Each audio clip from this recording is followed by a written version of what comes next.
నమస్తే, welcome to pulse rate. Joint పెయిన్స్తో ఇబ్బంది పడుతున్నారా? బ్యాక్ పెయిన్స్తో ఇబ్బంది పడుతున్నారా? వాటి లక్షణాలు ఎలా ఉన్నాయి? వాటికి ఏ విధమైన ట్రీట్మెంట్ తీసుకుంటే మంచి జరుగుతుంది అనే విషయాలు తెలుసుకోవాలనుకుంటే స్క్రీన్ మీద కనిపిస్తున్న నెంబర్కి కాల్ చేయండి. ఈ రోజు మనతో పాటు స్టూడియోలో ఉన్నారు హోమ్మేకర్ ఇంటర్నేషనల్ హాస్పిటల్ నుంచి డాక్టర్ ఈనమ్మ గారు. వారిని అడిగి మరిన్ని సలహాలు సూచనలు తీసుకునే ప్రయత్నం చేద్దాం. ఎవరైనా సరే డాక్టర్తో మాట్లాడాలి అనుకుంటే కనుక స్క్రీన్ మీద నెంబర్ కనిపిస్తుంది, ఆ నెంబర్కి కాల్ చేసి మాట్లాడవచ్చు. నమస్తే అండి. నమస్తే అండి. డాక్టర్ గారు, ఈ మధ్యకాలంలో ఎక్కువగా మనం వింటున్న పదం జాయింట్ పెయిన్స్. అసలు ఎందువల్ల జాయింట్ పెయిన్స్ వస్తూ ఉంటాయి? జాయింట్ పెయిన్స్ రావడానికి చాలా రీజన్స్ ఉంటాయండి. అందులో మెయిన్ రీజన్ ఏముంటుందంటే it's an age related problem అన్నమాట. ఇప్పుడు ఈరోజు మనం డిస్కస్ చేయబోయే టాపిక్ ఆస్టియో ఆర్థరైటిస్, అంటే కీళ్ళు అరిగిన తర్వాత వచ్చిన నొప్పులు అన్నమాట. సో ముఖ్యంగా మనకు నొప్పులు ఎక్కడ వస్తాయి? జాయింట్ పెయిన్స్ అంటే మనకు మోకాళ్ళలో ఫస్ట్ స్టార్ట్ అవ్వడం జరుగుతుంది, అండ్ దాని తర్వాత నడుములో స్టార్ట్ అవ్వడం జరుగుతుంది, అండ్ మెడలో స్టార్ట్ అవ్వడం జరుగుతుంది అనమాట. This is because of age related thing అనమాట. సో ఏజ్ మనకు పెరిగినప్పుడు వరకు అక్కడ ఉన్న గుర్జు పదార్థం అనేది కొంచెం అరిగిపోవడం జరుగుతుంది. సో ఆ అరిగిపోయిన గుర్జు పదార్థం వల్ల మీకు ప్రాబ్లమ్స్ అనేది రావడం జరుగుతుంది అనమాట. ఇప్పుడు మనకు జాయింట్ ఎట్లా ఉంటుంది? మోకాల్ జాయింట్ కింద ఒక జాయింట్, పైన ఒక జాయింట్ ఉంటుంది, మధ్యలో కార్టిలేజ్ అంటాము, అంటే గుర్జు పదార్థం. అండ్ చుట్టుపక్కల మనకు ఒక రకమైన లిక్విడ్ ఉంటుంది, దానికి సైనోవల్ ఫ్లూయిడ్ అంటాము. సో ఇందులో ఏమవుతుందంటే మనకు అరిగిపోవడం మూలన అది రాపిడి రావడం జరుగుతుంది. సో దానివల్ల మీకు ప్రాబ్లమ్స్ అనేది ఏర్పడడం, మోకాళ్ళు వాపు రావడం కానీ, మోకాళ్ళలో నొప్పి రావడం కానీ, కూర్చొని లేస్తున్నప్పుడు ఇబ్బంది రావడం కానీ ఇలా జరుగుతుంది. ఇది age related thing. Again the secondary thing ఏముంటుంది? ఇప్పుడు చిన్న వయసులో కూడా మనం చూస్తూ ఉన్నాము, అంటే ఒక 30 ఏజ్లో కూడా మోకాళ్ళ నొప్పులు వచ్చినాయి అంటున్నారు. సో అలాంటి సందర్భాల్లో ఏంటంటే హిస్టరీ ఆఫ్ ట్రౌమాస్, ఇంజురీస్ అలా ఏమైనా ఉంటే, అంటే ఎప్పుడైనా మనం కింద పడినాము, మనకి ఎప్పుడైనా యాక్సిడెంట్స్ జరిగినాయి, సో యాక్సిడెంట్స్లో లిగమెంట్ టియర్ అనేది అవ్వడం జరుగుతుంది, స్ప్రెయిన్ అవ్వడం జరుగుతుంది.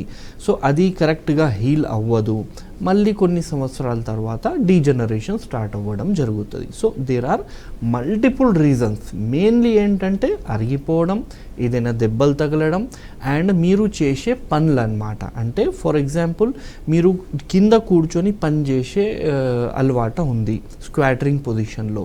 సో కాన్స్టాంట్లీ అదే పొజిషన్లో కూర్చోవడం వల్ల కూడా ప్రాబ్లమ్స్ అనేది ఏర్పడతాయి. అండ్ కాన్స్టాంట్లీ మీరు స్టెప్స్ అనేది ఎక్కే జాబ్ ఉంది, స్ట్రెస్ ఎక్కువ ఇచ్చే జాబ్ ఉంది మోకాళ్ళకి. సో అలాంటప్పుడు కూడా ఇలాంటి సమస్యలు వచ్చే అవకాశాలు అనేది ఉంటుంది అనమాట.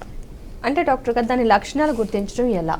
స్టార్టింగ్ నుంచి లక్షణాలు ఎలా ఉంటాయి అంటే, దీంట్లో ఇనీషియల్లీ మనకు ఓన్లీ పెయిన్స్ అది లాంగ్ డ్యూరేషన్ వరకు నడుస్తే రావడం, అండ్ మార్నింగ్ పూట రావడం, అండ్ మెట్లు ఎక్కుతేనే రావడం, ఇలా జరుగుతుంది అనమాట. నార్మల్లీ మీరు నడుస్తున్నారు, కూర్చొని లేస్తున్నారు, మీకు ఏమి ఇబ్బంది అనిపించదు. కానీ కొంచెం దూరం వరకు నడుస్తే మీకు మోకాళ్ళలో నొప్పులు రావడం అనేది జరుగుతుంది. లేదంటే స్టెప్స్ ఎక్కడం కానీ దిగడం కానీ చేస్తున్నారు, అలాంటి సందర్భాల్లో మీకు నొప్పి రావడం అనేది జరుగుతుంది. So we can say by this is first stage of your osteo arthritis, ఇప్పుడు మొదలవుతుంది అన్నట్లు మనం చెప్పవచ్చు. అండ్ ఇక్కడ మనం జాగ్రత్తలు తీసుకొని కొన్ని మెడిసిన్స్ అనేది యూజ్ చేస్తే మనకు ఈ ప్రాబ్లం ఇక్కడే ఆగిపోవడం జరుగుతుంది. కానీ చాలామందికి అవగాహన లేదు, ఇలా దూరం వరకు నడుస్తే నొప్పి వస్తుందంటే అల్సట మూలన వస్తుందేమో, వీక్నెస్ మూలన వస్తుందేమో అని వాళ్ళు అనుకుంటారు. సో ఇలా డిలే చేయడం మూలన మీకు ఈ ప్రాబ్లం పెరిగిపోవడం జరుగుతుంది.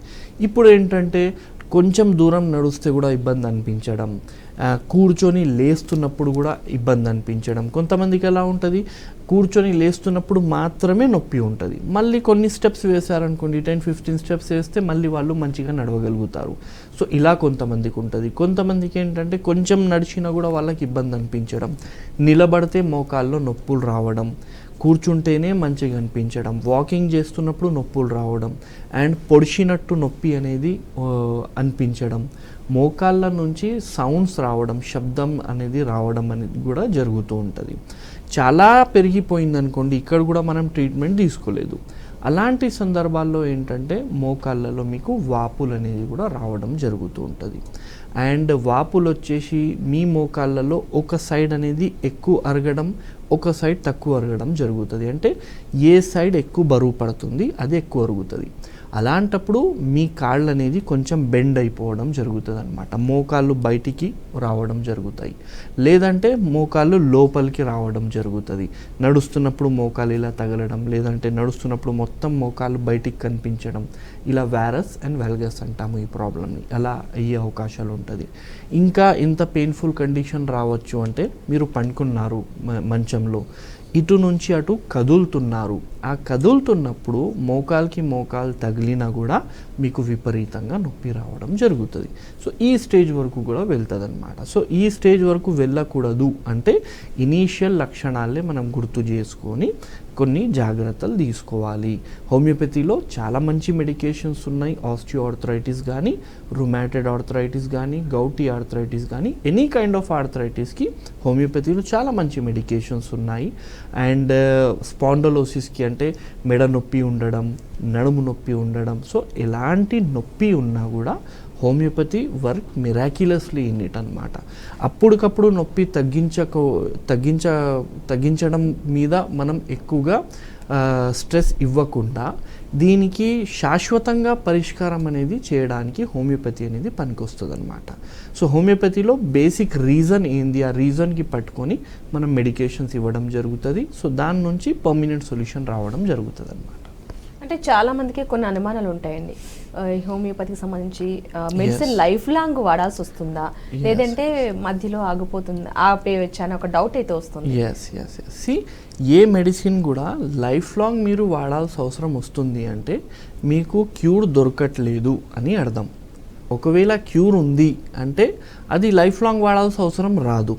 సో హోమియోపతి మీద ఒక మిత్ ఉంది, ఇది లైఫ్ లాంగ్ వాడాల్సిన అవసరం లేదు, మీకున్న వ్యాధికి మా దగ్గర హోమియోపతిలో పరిష్కారం ఉంది.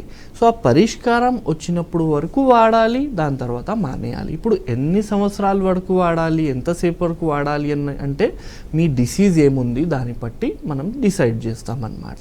ఇప్పుడు మీరు మ్యాక్సిమం చాలా సంవత్సరాల నుంచి మీకు ప్రాబ్లం ఉంది. ఇంకొక మిత్ కూడా ఏముంది, అపోహ ఏముందంటే హోమియోపతి చాలా స్లో పని చేస్తుంది, మంచిగా పనిచేస్తుంది కానీ చాలా స్లో పనిచేస్తుంది అని చెప్తారు. బట్ ఇట్స్ అ మిత్ అన్నమాట. ఎందుకంటే హోమియోపతిలో వచ్చే పేషెంట్లు చాలా క్రానిక్ డిసీజెస్తో వస్తారనమాట. ఇప్పుడు మోకాళ్ళు మొత్తం అరిగిపోయిన తర్వాత, ప్రాబ్లం చాలా పెరిగిపోయిన తర్వాత లాస్ట్ హోమియోపతి కూడా చూద్దాము అని వస్తారు. సో అలా పూర్తిగా పాడైపోయిన కేసుకి మనం 1 month 2 monthsలో మంచిగా చెయ్యలేము, ఖచ్చితంగా టైం అనేది పడుతుంది అన్నమాట. కాబట్టి మనం బద్నాం అయిపోయినాము, కొంచెం లేట్ పని చేస్తుంది అని. కానీ ఇప్పుడు మీరు వెంటనే మొన్నటి నుంచి నొప్పి వస్తుంది అని ఈరోజు రండి, కొన్ని రోజుల్లోనే మీకు ప్రాబ్లం తక్కువైపోతుంది. ఏ ప్రాబ్లం అయినా అలాగే ఉంటుంది. So we deal in a chronic cases. అంటే హోమియోపతిలో, హోమియోకేర్ ఇంటర్నేషనల్లో మేము పెద్ద పెద్ద డిసీజెస్ ట్రీట్ చేస్తాము, డీల్ చేస్తాం కాబట్టి టైం తీసుకుంటుంది. But it's totally a myth అన్నమాట. అంటే ప్రత్యేకించి డైట్ ఏమైనా ఉంటుందంటారా దీనికి? ఎస్ అండి. ఇప్పుడు డైట్ అనేది హోమియోపతిక్ మెడిసిన్కి పెద్దగా ఏమి ఉండదు, కానీ మీ ప్రాబ్లంకి డైట్ అనేది ఫాలో చేయాల్సిన అవసరం ఉంటుంది అనమాట. ఇప్పుడు హోమియోపతి వాడుతున్నప్పుడు వీ సజెస్ట్ అవర్ పేషెంట్కి మీరు కాఫీ తీసుకోకండి, పచ్చి ఉల్లిగడ్డలు తీసుకోకండి, ఇలా ఒక 2-3 ఉంటుంది అంతే. అది అందరికీ ఉంటుంది, ఏ డిసీజ్తో ఉన్నా కూడా హోమియోపతి వాడుతున్నారంటే ఈ పథ్యం ఉంటుంది. కానీ మీకు ఒకవేళ నొప్పులు ఉన్నాయి, అలాంటి సందర్భాల్లో ఇన్ఫ్లమేషన్ చేసే పదార్థాలు, ఫుడ్ ఐటమ్స్ మీరు తినకూడదు. ఇన్ఫ్లమేషన్ అంటే వాపులు. సో ఈ వాపులు ఏ పదార్థాల నుంచి ఉంటుంది? మెయిన్లీ రెడ్ మీట్తో మీకు వాపులు రావడం అనేది జరుగుతుంది. సో నాన్ వెజెస్ మీరు అవాయిడ్ చేయాల్సిన అవసరం ఉంటుంది, ద ఫస్ట్ థింగ్. సెకండరీ, కొంతమందికి ఏంటంటే మీకు పులుపు తీసుకోవడం మూలన కూడా ప్రాబ్లం పెరుగుతుంది, జంక్ ఫుడ్ తీసుకోవడం మూలన కూడా ప్రాబ్లం పెరుగుతుంది, ఇన్ఫ్లమేషన్స్ పెరుగుతాయి, నొప్పులు అనేది రావడం జరుగుతుంది. సో ఇవి మనం అవాయిడ్ చేసేసి వెజిటేరియన్ డైట్ అనేది తీసుకుంటూ మెడికేషన్స్ అనేది యూజ్ చేయడం అండ్ మంచి వాటర్ ఇంటేక్ చేయడం and healthy life with management. ఇప్పుడు చూడండి, ఏ ట్రీట్మెంట్లో కూడా మనకు 2 parts ఉంటుంది. ఒకటి ట్రీట్మెంట్ అంటే మెడిసిన్స్, రెండోది మేనేజ్మెంట్. మేనేజ్మెంట్ అంటే ఏం చెయ్యాలి, ఏం చెయ్యకూడదు, ఏం తినాలి, ఏం తినకూడదు. ఇప్పుడు నేను ఏం తినకూడదని చెప్పిన. ఇప్పుడు ఏం చెయ్యాలి, ఏం చెయ్యకూడదు కూడా ఇంపార్టెంట్. ఇప్పుడు మోకాలు నొప్పులు పెట్టుకొని నేను పొలంకి పోతా అంటే నడవదు. మోకాలు నొప్పి పెట్టుకొని నేను దూరం వరకు నడుస్తా అంటే నడవదు. కొన్ని జాగ్రత్తలు ఉంటాయి. జస్ట్ లైక్ వెంటనే కింద కూర్చోవడం కానీ అండ్ కింద కూర్చొని తినడం కానీ అలాంటివి మనం అవాయిడ్ చేయాలి కొన్ని రోజుల వరకు, మంచిగా అయినప్పుడు వరకు. అండ్ దాంతో సహా ఏంటంటే మోకాళ్ళకి నీ క్యాప్స్ అని ఉంటాయి అన్నమాట. సో ఆ నీ క్యాప్స్ అనేది వేసుకొని ఉండాలి. వెనెవర్ యు ఆర్ ట్రావెలింగ్, మీరు నడుస్తున్నప్పుడు ఈ పని మీరు ఖచ్చితంగా చేయాలి. లేదంటే ఎక్కువగా బరువు పడుతుంది. మోకాళ్ళకి నీ క్యాప్స్ పెట్టుకుంటే అంత బరువు పడదు, మీకు చాలా హెల్ప్ అవుతుంది. మెడిసిన్స్ కూడా మంచిగా పనిచేస్తుంది అన్నమాట. ఓకే, అదేవిధంగా డాక్టర్ గారు బ్యాక్ పెయిన్ ఎందువల్ల వస్తుంది అసలు? బ్యాక్ పెయిన్ రావడానికి ముఖ్యమైన కారణం ఇప్పుడు ప్రస్తుతానికి ఏం నడుస్తుందంటే wrong posture of your sitting అన్నమాట. మన జాబ్స్ మ్యాక్సిమం ఏమైపోయిందంటే ఎక్కువగా మనం కూర్చొని పనిచేసే జాబ్స్ అనేది ఉన్నాయి. సో అందులో పొజిషన్స్ అనేది రాంగ్ తీసుకుంటున్నాం మనం. ఇప్పుడు బాయ్స్లో ఏమవుతుంది, బ్యాక్ పాకెట్లో మనం ఒక వ్యాలెట్ పెట్టుకుంటాము. ఆ వ్యాలెట్ పెట్టుకోవడం మూలన ఏంటంటే పోస్చర్ పైన కింద అయిపోతుంది. అలాగే గంటల తడబడి మనం కూర్చుంటుంటాము. అలాగే నార్మలీ మన సీట్స్ అనేది మంచిగా ఉండవు. మనం కూర్చుంటున్నప్పుడు ఇలా వంగి కూర్చుంటాము, సిస్టమ్ మీద ఇట్లా పనిచేస్తూ ఉంటాము. సో దాని మూలన ఏంటంటే మనకు డిస్క్లలో ఎక్కువగా బరువు పడడం జరుగుతుంది, నడుములో as well as your neck కూడా ఒకటే పొజిషన్లో మనం చూస్తున్నాం. ఫర్ ఎగ్జాంపుల్గా నేను చెప్తే, మీకు ఒకవేళ ఒక 5 minutes అనేది మీ మెడ ఇట్లా పెట్టుకోండి అని నేను చెప్తే మీరు పెట్టుకోగలుగుతారా? పెట్టుకోలేరు, నొప్పి స్టార్ట్ అయిపోతుంది.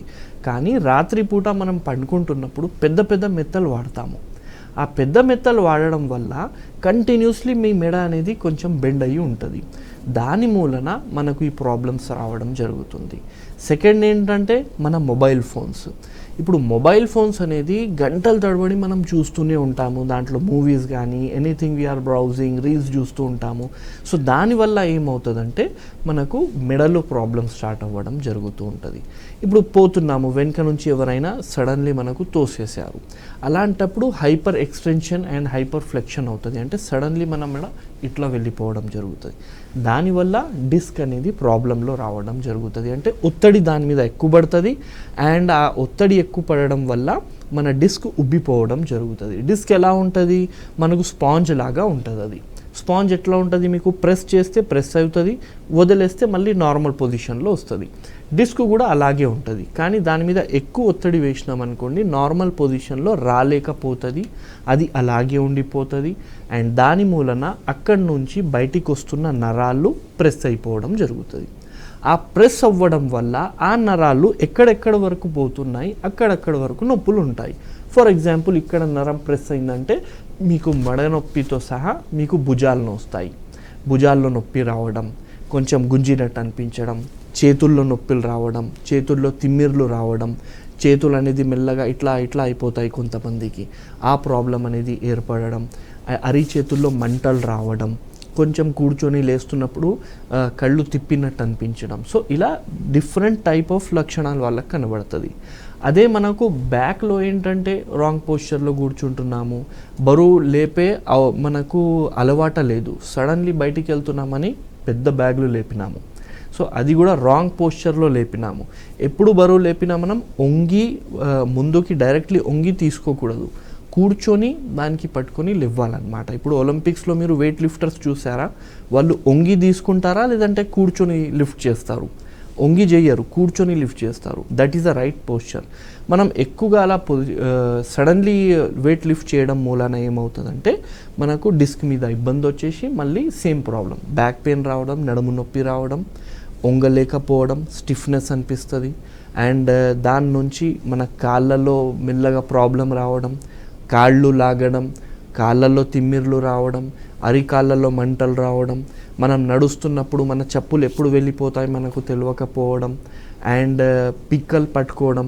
రాత్రి మంచిగానే వండుకుంటాము, సడన్లీ పొద్దున లేచినప్పుడు వరకు పిక్కలు పట్టుకుంటాయి.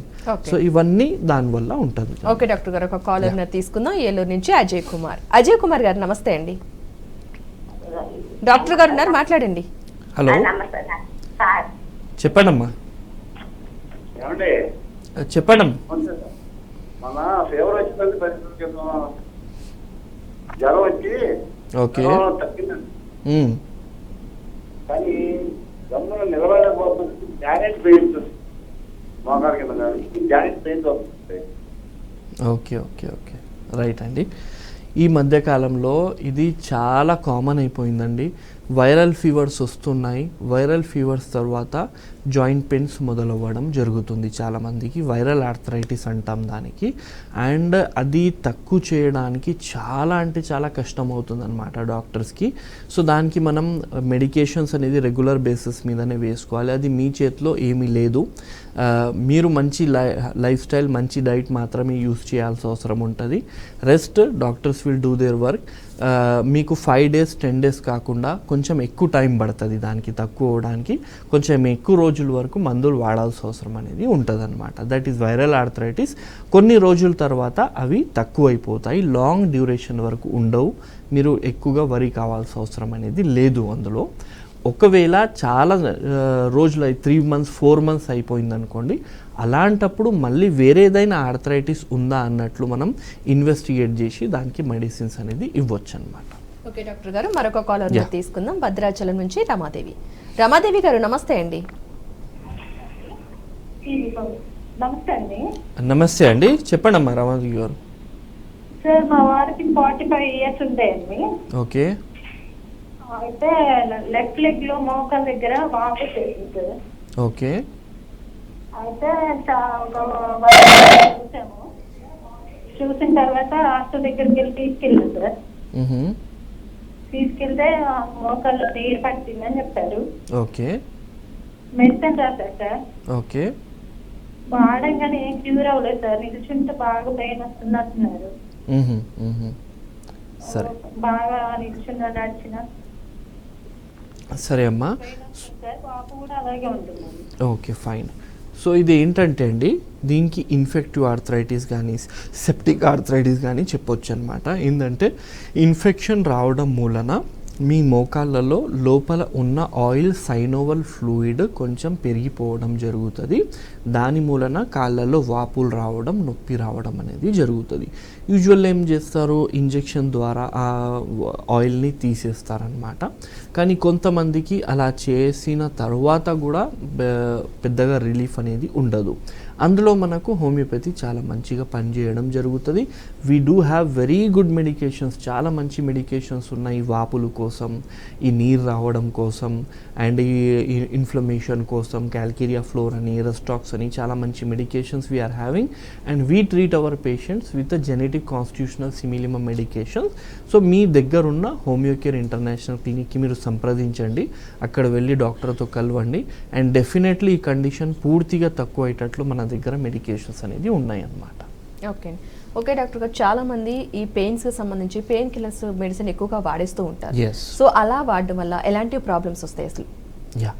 సో చాలామందికి అవగాహన లేనప్పుడు ఏం చేస్తారంటే, మార్నింగ్ పనికి వెళ్తున్నప్పుడు పెయిన్ కిల్లర్ వేసుకోవడం, రాత్రి వరకు మంచిగా ఉంటుంది, అండ్ నెక్స్ట్ డే మళ్ళీ వేసుకోవడం అనేది చేస్తారు. It is not at all a healthy practice. అలా అస్సలు మీరు చెయ్యకూడదు. ఎందుకు చెయ్యకూడదు అంటే, ఇప్పుడు ఎగ్జాంపుల్గా చెప్తున్నాను, మీకు మోకాళ్ళలో అరుగుదల ఉందనుకోండి, మీరు పెయిన్ కిల్లర్ అనేది యూజ్ చేస్తున్నారు. పెయిన్ కిల్లర్ యూజ్ చేసినప్పుడు మీకు నొప్పి తెలియదు. నొప్పి నాకు ఏం లేదు కదా అన్నట్లు మీరేం చేస్తారు, రెగ్యులర్ బేసిస్లో మీరు ఎలా పని చేస్తున్నారు అలాగే పని చేస్తారు, ఎలాంటి జాగ్రత్తలు తీసుకోరు. ఆ జాగ్రత్తలు తీసుకోపోవడం మూలన ఏమవుతుందంటే నొప్పులు ఇంకా పెరిగిపోతుంది, వ్యాధి ఇంకా ఎక్కువ అవుతుంది, అరుగుదల ఇంకా ఎక్కువ అవుతుంది. సో మీకు 2 daysలో ఒక్కసారి తీసుకోవాల్సిన అవసరం వచ్చే పెయిన్ కిల్లర్ అనేది రోజు 2 వాడాల్సిన అవసరం అనేది ఉంటుంది. అండ్ కాన్స్టాంట్లీ ఇలా పెయిన్ కిల్లర్స్ యూజ్ చేయడం వలన వాళ్ళకు కిడ్నీ సమస్యలు రావడం కానీ, వాళ్ళకు సైడ్ ఎఫెక్ట్స్ అయ్యే అవకాశాలు కూడా ఉంటుందన్నమాట. సో ఇలా కాకుండా ఎప్పుడు నొప్పి వచ్చినా ఆ క్వాలిఫైడ్ డాక్టర్ దగ్గర వెళ్ళి ఈ నొప్పులు దేని వల్ల వస్తుంది దానికి మెడిసిన్ తీసుకోవాలి. ఇప్పుడు కీళ్ళ నొప్పులు ఉంటే మీకు అది రుమాటెడ్ ఆర్థరైటిస్ వల్ల కూడా వస్తుంది. కీళ్ళ నొప్పులు గౌటీ ఆర్థరైటిస్ వల్ల కూడా వస్తుంది. కీళ్ళ నొప్పులు ఆస్టియో ఆర్థరైటిస్ వల్ల కూడా వస్తుంది. కీళ్ళ నొప్పులు సోరిక్ ఆర్థరైటిస్ వల్ల కూడా వస్తుంది. ఇలా విభిన్న రకాలమైన డిసీజెస్ మూలన మీకు ప్రాబ్లం వస్తుందన్నమాట. సో దానికి ప్రతి డిసీజ్కి డిఫరెంట్ మెడికేషన్స్ ఉంటాయి. సో అలా తీసుకోకుండా ఓన్లీ పెయిన్ కిల్లర్ వాడితే మనకు వ్యాధి పెరుగుతూనే వస్తుంది కానీ తక్కువ అవ్వదు. That is not at all healthy practice. అలా చేయకండి. ఇనీషియల్ రోజులో క్వాలిఫైడ్ డాక్టర్ దగ్గర వెళ్ళండి. Homeopathy very safe medicine, no side effect at all. So homeopathy use చేస్తే శాశ్వత పరిష్కారం కూడా మీకు దొరుకుతుంది అన్నమాట. ఓకే డాక్టర్ గారు, చాలామంది కీళ్ళ అరుగుదలకు సంబంధించి కీళ్ళ మార్పిడి అని చెప్పేసి శస్త్రచికిత్సలు చేయించుకుంటూ ఉంటారు. సో అలా చేయించుకోవచ్చు అంటారు అసలు? See, every disease has its limitation. అంటే ఒక స్టేజ్ తర్వాత మనం ఏమీ చేయలేము అని ఒక స్టేజ్ వచ్చేస్తుంది. ఆ స్టేజ్ తర్వాత మనకు ఖచ్చితంగా సర్జరీస్ అవసరం అనేది ఉంటుంది. కానీ కొంతమంది ఏంటంటే ఇనీషియల్ స్టేజెస్లోనే 45 దాటినాం కదా ఇప్పుడు చేసుకోవాలి అన్నట్లు వాళ్ళు డిసైడ్ అవుతారు. అలా అవసరం లేదు. మీకు చాలా ఎక్కువ ఉంది, అసలు నడవడం అనేది మీకు అవుతలేదు, కొంచెం మూవ్ చేసినా కూడా విపరీతంగా నొప్పులు వస్తున్నాయి, ఒక మనిషి అనేది పట్టుకొని మీకు లేపాల్సిన అవసరం ఉంటుంది అంటే మీరు సర్జరీ చేసుకుంటే దానికి మీనింగ్ ఉంటుంది. సో అలా మన హోమియోపతిలో ఏంటంటే అండి 99% వితౌట్ సర్జరీయే మనం ట్రీట్మెంట్ చేస్తామన్నమాట. సో ఒకవేళ any kind of joint pains కానీ ఇలా ఉన్నాయి అంటే you can approach the homeopathy. అంటే హోమియోపతి మెడిసిన్కి సంబంధించి చాలా మంది సైడ్ ఎఫెక్ట్స్ వస్తాయేమో అని చెప్పి అపోహపడుతూ ఉంటారు. మెడిసిన్ వాడడానికి కూడా భయపడతారు. అది కూడా వాళ్ళకున్న సమస్య చాలా పెద్దదయ్యేంత వరకు కూడా వెయిట్ చేస్తూ ఉంటారు.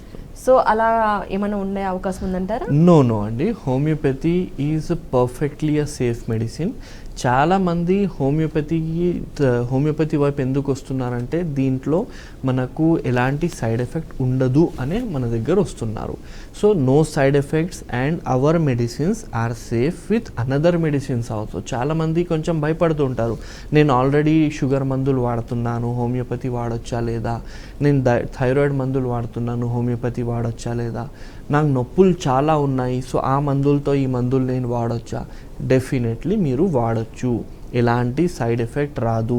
2 మందులు కలిసి మీకు వేడి అవుతుంది, చల్లి అవుతుంది అంటారు, అవన్నీ ఏమీ ఉండదు. Totally safe. You can use our medicines with any another medicines for a permanent solution అనమాట. అండ్ లేట్ అవుతుంది అని కూడా చెప్తారు. మీరు లేట్ వస్తే లేట్ అవుతుంది, మీరు తొందరగా వస్తే తొందరగా క్యూర్ అయిపోవడం అనేది జరుగుతుంది అనమాట. ఈ బ్యాక్ పెయిన్కి సంబంధించి వాటి లక్షణాలు ముందుగానే గుర్తించడం ఎలా అంటారు? అంటే స్టార్టింగ్లోనే క్యూర్ చేసుకోవడానికి ఎవరైనా సరే. సో స్టార్టింగ్లో మనకు బ్యాక్ పెయిన్ ఐడెంటిఫై చేయాలంటే ఇప్పుడు మార్నింగ్ పూట వాళ్ళకు కొంచెం ఇబ్బంది అవ్వడం జరుగుతుంది అనమాట. మంచం నుంచి మనం లేస్తున్నాము, ఆ టైంలో నడుము పట్టుకుపోయినట్టు వాళ్ళకు అనిపించడం, కొంచెం వంగినప్పుడు వాళ్ళకు ఇబ్బంది అనిపించడం, ఎక్కువసేపటి వరకు నిలబడలేకపోవడం అనేది వాళ్ళకు జరుగుతుంది, నడుములో నొప్పి రావడం జరుగుతుంది. ఈ స్టేజ్లో కాళ్ళు ఎక్కువగా ఇన్వాల్వ్ అవ్వవు, అంటే కాళ్ళలో లక్షణాలు ఏం కనబడవు, ఓన్లీ నడుములో మాత్రమే ఈ లక్షణాలు ఉంటాయి. సో ఇలా ఉన్నప్పుడు మీకు మెడిసిన్స్ అంతా అవసరం పడదు, జస్ట్ ఎక్సర్సైజ్తో మీరు నార్మల్ చేసుకోవచ్చు. ఎక్సర్సైజ్ సరిగ్గా చేశారా మళ్ళీ ఫర్దర్ మీకు మెడిసిన్స్ అవసరం ఉండదు అండ్ ఈ వ్యాధి పెరగదు కూడా. సో కరెక్ట్ ఎక్సర్సైజెస్ అండ్ జాగ్రత్తలు అంటే ఈ లక్షణాలు కనబడుతున్నాయి అంటే ఫస్ట్ చూసుకోండి మీ చైర్ గడబడి ఉందా, మీ చైర్ కరెక్ట్ ఉందా లేదా. సెకండరీ, మీరు ఎక్కువగా బరువు అనేది లేపకండి. మూడోది, మీరు కింద కూర్చోవడం అనేది కొన్ని రోజుల వరకు అవాయిడ్ చేయండి. అండ్ ఎక్సర్సైజెస్ దీనికి ఉంటుందన్నమాట, ఎక్సర్సైజెస్ చేయండి, పూర్తిగా ఇది సెట్ అవుతుంది. లేదు పెరిగిపోయింది అంటే డెఫినెట్లీ మెడికేషన్స్ అనేది యూజ్ చేయాల్సిన అవసరం ఉంటుంది. అండ్ అందులో కూడా మనకు వ్యాధులు డిఫరెంట్ ఉంటుంది. యాంకలోజింగ్ స్పాండిలోసిస్ అని ఉంటుంది అండ్ స్పాండిలోసిస్, అది కూడా ఐడెంటిఫై చేయాలన్నమాట. ఓకే డాక్టర్ గారు, ఒక కాలర్ని తీసుకుందాం. హైదరాబాద్ నుంచి అబ్దుల్లా గారు నమస్తే అండి. డాక్టర్ గారు ఉన్నారు, మాట్లాడండి. చెప్పండి అబ్దుల్లా గారు. షుగర్ ఉంది. ఓకే. షుగర్ నాకు అన్నం తిన్న తర్వాత ఉన్నందుకు ఉంది. ఓకే. HbA1c 7.3 ఉంది. ఓకే. మెడిసిన్స్ వాడుతున్నారా లేదంటే ఇన్సులిన్ యూజ్ చేస్తున్నారండి? ఇన్సులిన్ అండి. ఇన్సులిన్ ఎన్ని సంవత్సరాల నుంచి? 18 సంవత్సరాలు. అచ్చా. ఓకే సరేనండి. రైట్. సో హోమియోపతిలో దీనికి డయాబెటీస్కి కూడా మంచి మెడికేషన్స్ ఉన్నాయి. డయాబెటీస్లో మెయిన్లీ ఏముంటుందంటే మీరు ఇన్సులిన్ యూజ్ చేసినా, మీరు మెడిసిన్స్ యూజ్ చేసినా, మీరు పథ్యం చేయకపోతే, మీరు వాకింగ్ చేయకపోతే ఈ వ్యాధి కంట్రోల్లో రావడం చాలా కష్టం ఉంటుంది. సో పథ్యం ఖచ్చితంగా చేయండి అండ్ ఖచ్చితంగా మీరు మెడికేషన్స్ కానీ ఇన్సులిన్ టైంకి వేసుకోండి. దాంతో సహా హోమియోపతిక్ మెడిసిన్స్ ఒకవేళ మీరు యూజ్ చేశారనుకోండి, సో ఈ ఇన్సులిన్ డోసేజెస్ మీరు తక్కువ చేసుకోవచ్చు అనమాట. So we do have solution for diabetes also. దగ్గరున్న హోమియోకేర్ ఇంటర్నేషనల్కి సంప్రదించవచ్చు. ఈ బ్యాక్ పెయిన్కి అదేవిధంగా జాయింట్ పెయిన్స్కి సంబంధించి హోమియోకేర్ ఇంటర్నేషనల్లో ఎలాంటి ట్రీట్మెంట్ ఉందన్నది ప్రజెంట్? హోమియోకేర్ ఇంటర్నేషనల్లో మేము ట్రీట్ చేసేది ఏంటంటే జెనెటిక్ కాన్స్టిట్యూషనల్ సిమిలిమమ్ మెడికేషన్స్తో మేము పేషెంట్స్ని ట్రీట్ చేస్తున్నాము.